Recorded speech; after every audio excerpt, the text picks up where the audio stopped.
Hello everybody, welcome back to SkillWeb. In this video, I will show you how to add pages in InDesign. So let's begin the video.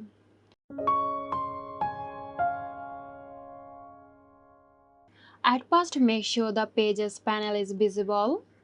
Go to the Window menu at the top. Select Pages from the drop-down menu. The Pages panel will appear, usually on the right side of the screen. Click the Create New button at the bottom of the Pages panel. This button looks like a square with a folded corner. Each click adds one new page to the end of your document. So that's it. I hope this video helped you out. Stay tuned for more helpful tutorials here at SkillWeb. This video is sponsored by Girosoft. Girosoft offers graphic design, UI UX design, digital marketing and web development. Elevate your brand with Girosoft today. For more details, check the description box.